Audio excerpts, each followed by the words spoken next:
서로 축복하겠습니다. 당신이 마중물예람 교회입니다. 인격적 만남을 체험하는 예배자가 됩시다. 할렐루야.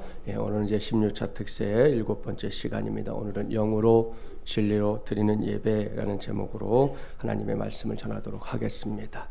오늘 우리에게 주신 말씀, 어제 새벽에 나눴던 요한복음 4장 말씀 중에서 이제 19절 이하에 있는 말씀입니다. 여기서 본론에 들어가기 전에 다시금 여기에 등장하는 여인, 이 사마리아 수가성에 살고 있었던 한 여인의 현실을 조금 더 들여다보겠습니다. 제가 신학교의 문을 두드릴 무렵이었던 그때 읽었던 책들 중에 이현주 목사님이 쓴 예수와 만난 사람들이라는 책이 있습니다.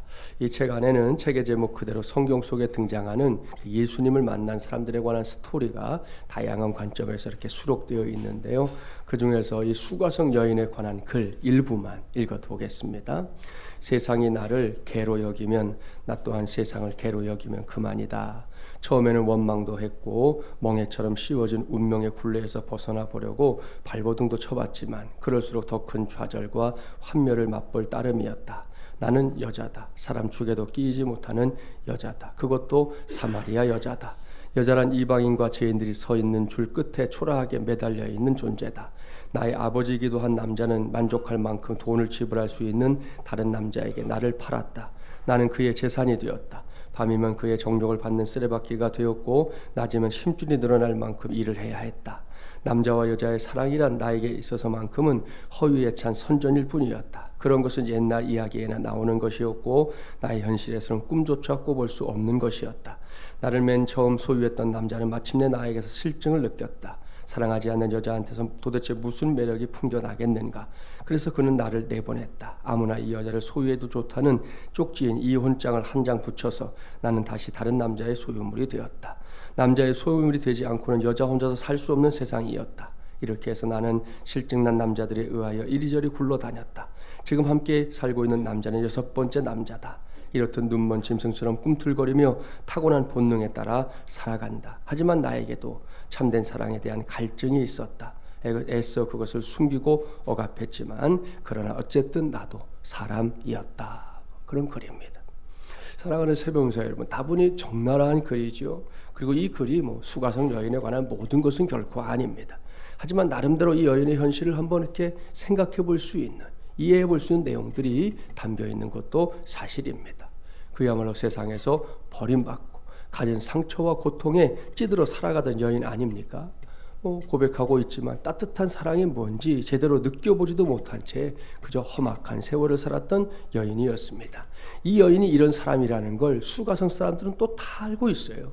사람들은 이 여인을 조롱하고 손가락질하는 걸 예사로 여겼습니다. 마음 같아서는 그놈의 손가락 확 부러뜨리고 싶었겠지만 그럴 수도 없고요. 목구멍까지 기어나오는 말 넘쳤지만 필요할 때마다 또 말문이 막히는 것이죠. 사람이 이렇게 살다 보면 어찌 되는지 아시죠? 그냥 이렇게 손을 놓아버리게 됩니다. 소망이니 희망이니 이런 단어 자체를 상실해버리는, 목구멍이 포도청이라고 죽지 않고 여전히 음식을 넘기고 있으니 하루하루 살 뿐입니다. 조금 전까지 야곱의 우물에 물을 길러 오기 직전까지 이런 처지에 놓여 있었던 여인이 지금 뭘 체험하고 있습니까? 어제 우리 말씀 나눈 것처럼 예수님과의 직접적인 만남을 체험하고 있습니다. 어제 저는 그 만남이 단순하게 한 사람이 또 다른 한 사람을 만난 만남, 그 정도의 의미가 아니다 말씀드렸어요. 그 만남이 뭐라고요? 오늘도 이 새벽에 우리 모두가 하나님께 올려드리고 있는 예배 그 자체였다 말씀드렸습니다. 그래서 어제는 이 예배를 가리켜 인격적 만남이 있는 예배다 이렇게 말씀을 전했다는 거 기억하시죠? 자, 여기서 이제 오늘 주신 말씀을 보겠습니다. 이쯤 되니 이 여인도 예수님과 자신의 만남이 예사롭지 않게 느껴졌습니다. 자신의 타들어가는 목마름에 대한 해결책으로 내가 주는 물은 그 속에서 영생하도록 솟아나는 샘물이 되리라 이렇게 확실하게 말씀하시는 예수님 앞에 그녀는 그냥 무릎을 확 꿇고 말았어요. 본문 19절 20절 말씀 함께 봉독해 볼까요? 여자가 이르되 주여 내가 보니 선지자로소이다. 우리 조상들은 이 산에서 예배하였는데 당신들의 말은 예배할 곳이 예루살렘에 있다 하더이다. 사랑하는 세배용사 여러분, 여기서 우리가 분명하게 알아야 할 사실, 그것은 수가성 여인이 자신의 실존, 그러니까 자신의 죄에 대해 눈을 뜨게 되자 제일 먼저 관심을 갖게 된 것이 예배였구나 하는 사실입니다. 이것은 예나 지금이나 똑같습니다. 그렇습니다. 진짜 은혜를 받은 인생, 진짜 깨어진 인생은 예배부터 드립니다. 특히 속죄라는 큰 은혜를 받은 사람은 더더욱 그래요. 이것은 구약 성경에서 자주 확인되는 사실이기도 합니다. 구약 시대에 자신이 죄인임을 알게 된 사람, 그에게 가장 절실한 문제가 뭡니까? 가능한 빨리 속죄하는 것과 용서받는 것이에요. 죄를 씻는 것 말입니다. 그래야 사람이 자유로울 수 있다는 거 아시죠? 어린아이들의 경우를 보세요. 부모에게 잘못됐을 때 아이들은 보이지 않는 밧줄에 묶여있는 것과 똑같아요. 그걸 막 버텨보지만 그 짐이 너무 무거워서 결국에는 아이들이 자기 부모에게 이실직고하지 않습니까? 그러고 나면 비로소 자유가 생겨요. 하나님 앞에서도 마찬가지입니다. 구약의 이스라엘 백성들 보십시오. 그들은 자신이 죄인이라는 걸 아는 순간 재물 들고 바로 성전으로 찾아갔고요, 제사장을 찾아갔습니다. 그곳에서 속죄를 구하는 제사를 올려드리고 나서야 이들이 자유를 얻는 것이었죠. 동일한 영적인 원리가 오늘 주신 말씀에 그대로 나타나고 있습니다. 수가성의 여인, 결코 자랑스럽지 못한 삶의 이력을 갖고 있었습니다. 어떻게든 감추고 싶었습니다. 어떻게든 사람들과 마주치는 것조차 하지 않으려고 애썼잖아요. 그런데 그렇게 꽁꽁 감춰둔 여인의 치부를 예수님은 이미 알고 있었습니다. 그것도 속속들이. 더 이상 할 말이 없게 된 수가성 여인, 그 모습 그대로, 있는 모습 그대로 예배의 자리를 찾고 있는 것입니다. 물론 당시에 그녀가 갖고 있었던 예배에 대한 생각에는 편견이 엿보입니다. 그것은 장소에 대한 편견입니다. 유대 사람들은 예루살렘에서 드리는 예배가, 사마리아 사람들은 그리심산에서 드리는 예배가 진짜다, 이렇게 각각 생각했다는 것이죠. 그런 충돌이 있었는데 수가성 여인의 생각도 다르지 않았어요. 예수님은 여인의 질문에 곧 대답하셨습니다. 오늘 본문 21절부터 24절까지의 말씀이 예수님의 대답이지요. 이 시간에 저와 여러분이 한 절씩 교독해 보겠습니다. 21절 제가 먼저 봉독합니다. 예수께서 이르시되 여자여 내 말을 믿으라. 이 산에서도 말고 예루살렘에서도 말고 너희가 아버지께 예배할 때가 이르리라.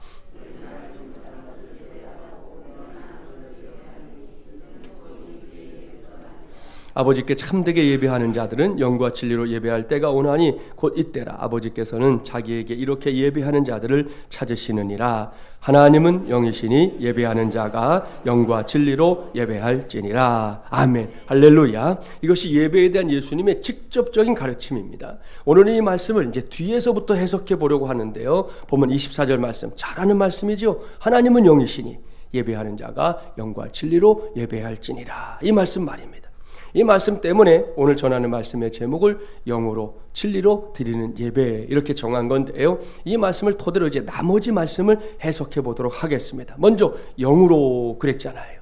이것은 하나님의 영과 우리의 영이 서로 맞닥뜨리는, 서로 얼싸안는, 서로 부딪히는 그런 예배를 의미합니다.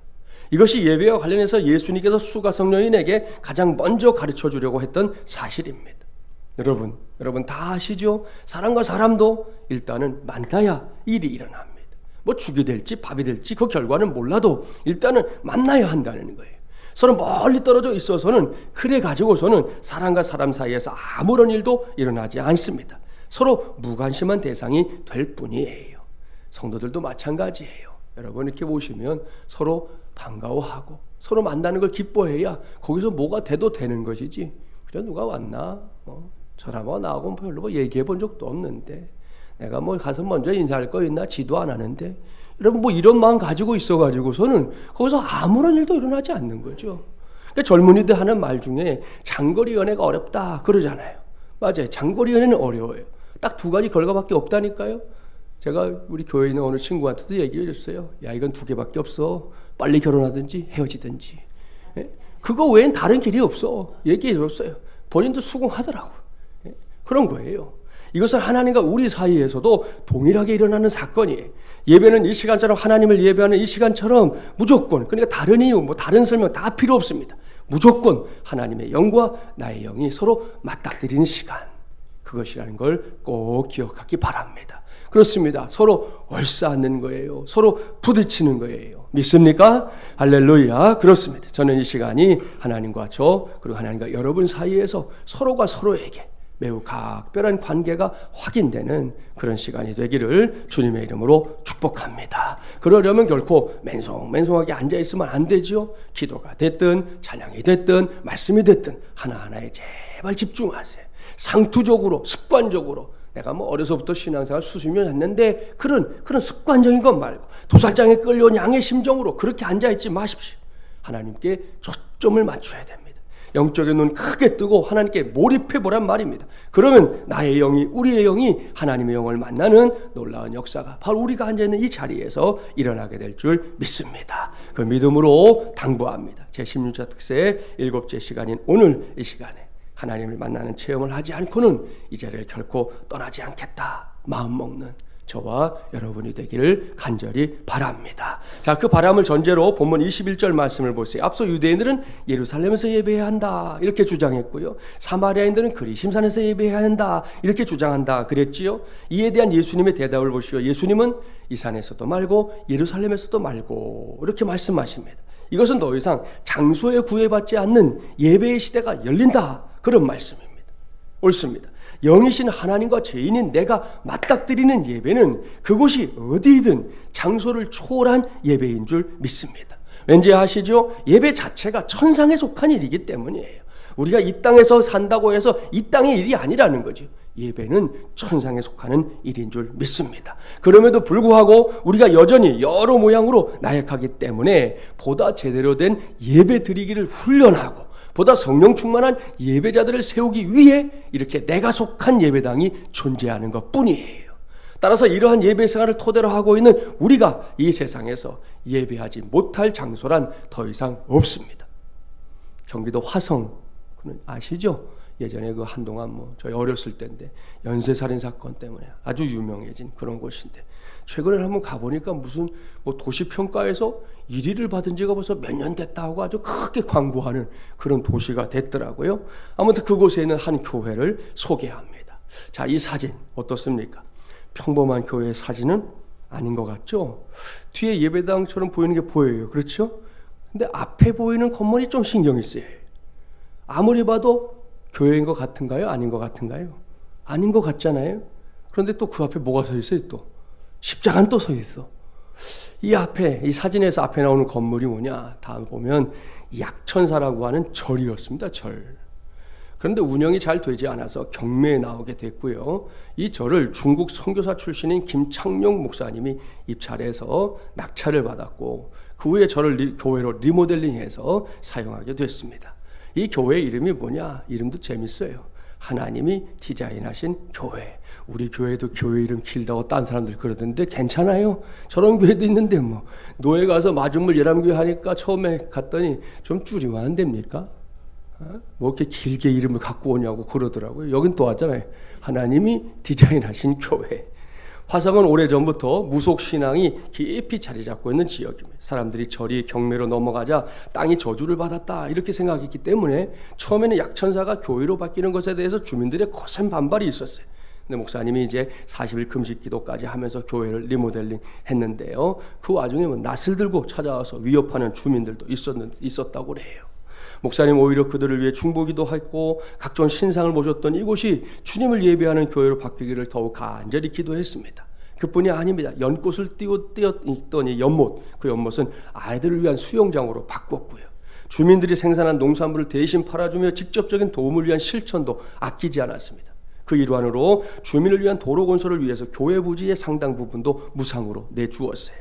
이런 노력 끝에 지금은 하나님이 디자인하신 교회가 완전히 그 지역의 명소로 자리를 잡았습니다. 지역의 행사와 축제 때마다 빠지는 일이 없고요. 교회가 위치한 곳 제가 요즘에 그 로드뷰라고 사진을 보면서 이렇게 길 찾는 게 있잖아요. 한번 찾아가 봤어요. 이 교회가 위치한 곳이 상당히 외진 산속이에요. 산속임에도 불구하고 많은 성도들이 찾아오고 있다는 거예요. 지금은 1년 예산이 한 6억 정도 되는 교회로 자리를 잡았고요. 사찰이었던 예배당 그 뒤에 치유와 회복 수양관으로 사용하고 있고, 본당 건물을 저렇게 수양관 뒤쪽에 새롭게 건축해서 사용하고 있는 중입니다. 우리 교회에서 일어난 일은 아니지만 이 모두가 하나님이 행하신 일인 줄 믿습니다. 모든 영광 하나님께 돌립니다. 사랑하는 여러분, 보십시오. 우리가 하나님을 예배하지 못할 장소란 이 세상 천지 어디에도 없습니다. 물론 사찰이 예배당이 되는 거 흔한 일 아닙니다. 제가 여기서 이러한 사례를 소개하는 건 영으로 드려지는 우리의 예배와 관련해서 이런 역사도 얼마든지 가능하다, 이걸 여러분에게 말씀드리려고 하는 거예요. 그런가 하면 제가 청년사역 때 중국 천진이라는 곳에 단기 선교를 갔던 적이 있었는데요. 당시에 공안들의 눈이 얼마나 무서웠는지 몰라요. 그런 와중에 늦은 밤이 조선족들만 모이는 한 가정교회를 방문하게 됐는데요. 그것을 찾아가는데 팀원들 전체가 함께 가지도 못했어요. 그러면 의심을 산다, 선교사님이 그래가지고 2명, 3명씩 이렇게, 그 다마스 같은 택시가 있었어요. 그 당시에 중국에. 그걸 타고서는 이제 몇 명이 조가 돼가지고 몰래 그 예배하는 처소로 찾아갔습니다. 마치 뭐 첩보 영화 찍는 것 같아요. 뭐 청년들은 어떤지 몰라도 저는 이끌고 간 입장에서 이 문제 생기면 큰일이니까 가슴을 조마조마하면서 그렇게 찾아갔는데요. 지금도 선명하게 기억나요. 아주 허름한 집이었어요. 딱 들어갔더니 조금 큰 홀이 나왔는데 그 홀 맨 앞쪽에 찬송가 반주기가 하나 딱 이렇게 서 있어요. 우리가 갈 때까지 아무도 없었거든요. 가서 앉아 있으니까 사람들이 한 사람, 2사람 이렇게 들어와요. 시간이 되니까 그 홀이 꽉 찼어요. 그리고 나서 그곳에서 함께 찬송을 부르는데 모두가 다 붕어 파트였어요. 반주기는 조용히 흘러나오는데 아무도 소리를 안 내. 입만 뻥긋거리는 거예요. 왜냐하면 그 소리가 흘러나가서 이게 교회가 모인다 그러면 뭐 공안이 찾아오는 건 순식간이거든요. 그렇게 30분 동안 붕어 파트로 찬송 부르는데요. 그렇게 부르다가 어느 순간 저도 청년들도 통곡을 했어요. 우리가 예배했던 그 예배가 얼마나 이 자유롭고 감사한 예배였네. 이분들 그 예배 한번 모이겠다고 그 모여서 그 시간 찬송 한 장 제대로 입 뻥끗도 못하고, 그죠? 서로 얼굴만 봐가면서 반주기 들어가면서 그게 전부예요. 근데 여러분, 그날의 예배는 제게 정말 잊지 못할 예배 중에 하나의 예배가 됐습니다. 사랑하는 새벽사 여러분, 이제는 영으로 예배한다. 이게 뭔지 아시겠죠? 다시 말씀드려요. 장소를 불문하고 하나님의 영과 나의 영이 만나는 거예요. 오늘 이 자리, 그런 자리가 될 줄 믿습니다. 또 앞으로도 이 자리는 반드시 그런 자리가 되기를 주님의 이름으로 축복합니다. 다음은 진리로 그랬잖아요. 무슨 말씀일까요? 하나님과 우리가 예배를 통해 만난다는 건 그것은 허상이 아니다, 그런 말씀이에요. 옳습니다. 이 만남은 꾸며진 게 아닙니다. 신화 속의 이야기 아니고요. 꿈나라 가서 경험하는 거 아닙니다. 나아가서 그저 그럴 것이다 막연한 기대, 그런 거 아닙니다. 이것은 진짜예요. 예? 진짜라고요. 요즘은 뭐 레알 뭐 이렇게도 얘기하잖아요. 그렇습니다. 하나님과 우리가 만나는 척하는 게 아니에요. 진짜로 만나는 거예요. 확실하게 만나는 거예요. 그 만남 자체가 실제 상황이라는 겁니다.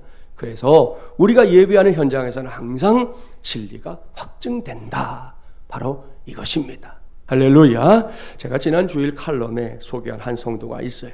지난 2017년 12월에 우리 교회에 등록한 분인데요. 그 후로 지금까지 열심히 신앙생활을 하고 있는 중입니다. 한 가지 안타까운 건 남편 되는 분이 아직도 신앙생활에 전혀 관심이 없다는 거지요. 그런 와중에서도 수요일 성수에 힘쓰고 또 목장교에 참여하는 걸 매우 좋아하고 뭐 기타 등등 교회에 이런저런 관심을 갖고 열심히 신앙생활을 하고 있는 중인데요. 이번 특세 때 놀라운 일이 일어났어요. 지난 3월 6일 첫날 특세 참석하고 난 다음에 자신을 우리 교회를 인도한 인도자에게 자기가 처음으로 새벽기도에 참석했는데 너무 좋았다 이렇게 말했습니다. 그러면서 이번 특세 꼭 완주하고 싶다. 그래서 남편에게 허락도 받았다는 거예요. 그 다짐대로 지금까지 잘 완주하고 있어요. 지금도 나와 있잖아요. 그뿐이 아닙니다. 제게 기도카드 제출했는데 여기에 남편의 구원이 넘버원의 기도 제목으로 적혀 있습니다. 하나님께서 응답하실 줄 믿습니다. 할렐루야. 사랑하는 여러분, 이 성도가 왜 이렇게 하고 있는 걸까요? 그 성도가 특세에 참여하고 나서 너무 좋았다고 한 건 도대체 뭘 좋다고 한 걸까요? 그 좋음에 해당되는 거 생각해보면 여러 가지가 있어요. 하루를 해가 중천했던 시간이 아니라 새벽부터 시작하는 상쾌함. 제가 생각해도 좋아요. 어제까지도 먼지 때문에 그랬는데 오늘 아침에 나오니까 그래도 좀 춥긴 하지만 추위하고 먼지하고 왼수인가 봐. 추위가 오면 먼지가 도망가고 먼지가 오면 추위가 도망가고 이놈들이 그냥 맨날 우리 괴롭히지만 아무튼 오늘은 그래도 상쾌했잖아요. 좋아요. 새벽에 이곳에 와서 서로 축복해 주는 거 좋습니다. 이곳에 들어올 때 아까도 말씀드렸지만 나를 반겨주는 사람, 피택자들 보고 좀 안내 좀 하라 그랬잖아요. 어깨띠 요번에 새로 했어요. 처음 착용했어요. 어제부터. 하고서 맞아주는 거. 좋잖아요. 목사의 설교 그럭저럭 들어줄만 하잖아요. 그것도 좋아요. 자, 이런 거 외에도 그 성도가 꽂고 있는 것들 더 있을 겁니다. 그런데 그 이유가 무엇이든 특세가 좋고 최고의 으뜸은 다른 것이 아니라 이 시간이 하나님을 만나는 시간이기 때문인 줄 믿습니다. 이 시간을 통해 내가 믿는 하나님이 허상이 아니라 실제하는 전능자라는 걸 알았기 때문이라는 걸 믿습니다. 이것이 진리로 예배한다입니다. 이것이 사실이기 때문에 제가 이 시간에 여러분을 축복하고 싶습니다. 제16년 특세의 7번째 시간인 오늘 이 시간에 저도 여러분도 다른 건 몰라도 하나님을 만나고 돌아가야겠다 하는 그 신령한 욕심만큼은 최고 최대 그렇게 갖게 되기를 주님의 이름으로 축복합니다.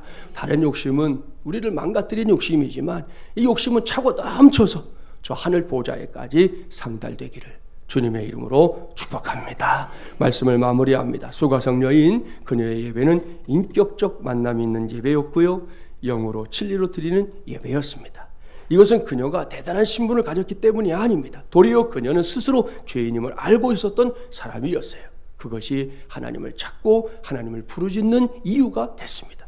여러분, 그러니 우리도 이것저것 따질 게 없어요. 어차피 제 안에는, 여러분 안에는 하나님의 기준에 결코 도달하지 못하는 죄성이, 그 참담한 죄의 뿌리가 여전히 남아있습니다. 하나님을 아버지로, 예수님을 구세주로 확실하게 믿고 있는데도 그놈의 쓴뿌리의 힘이 여전히 막강하단 말입니다. 아울러 연약함이 내 안에 꽉 들어차 있어요. 흔히적거릴 때가 얼마나 많은지, 허덕거리며 살 때가 얼마나 많은지, 주일마다 예배하지만 이 자리에서 당당하게 기도 한번 하는 게 얼마나 어려운지 몰라요. 게다가 우리는 악할 때도 많아요. 생각하는 거, 말하는 거, 행동하는 거 정말이지 악합니다. 그렇기 때문에 당장 우리 앞에서 누군가가 너 자격 있어? 하고 시비 걸면 적격한 사람 한 사람도 없어요. 그러니 어떡합니까? 방법은 한 가지뿐입니다. 그죠? 하나님의 긍휼만 바라보며 하나님께 예배합시다. 이것이 수가성 여인의 신앙이었어요. 그래서 신신당부합니다. 뭘 해도 결코 자격이 없는 내 자신을 보느라 정신이 없어서 그래서 아무것도 하지 못하는 그런 처지에 나를 세워두지 마세요. 그럼에도 불구하고 여전히 나의 아들아, 나의 딸아, 이 시간에 우리를 이렇게 최고의 부르심으로 부르고 있는 하나님 앞에 나아가 예배할 수 있는 우리 모두가 되기를 바랍니다. 그 예배를 통해 예배자인 저와 여러분 한 사람 한 사람이 하나님의 임재를, 그 강력한 임재를, 그 명백한 임재를 체험해야 하는 거예요. 그러면 됩니다. 그러면 끝나는 거예요. 이를 위해 늘 영으로 예배하고 진리로 예배하는 저와 여러분이 되기를, 그래서 꼭 승리하는 예배자들이 되기를 주님의 이름으로 간절히 축원합니다.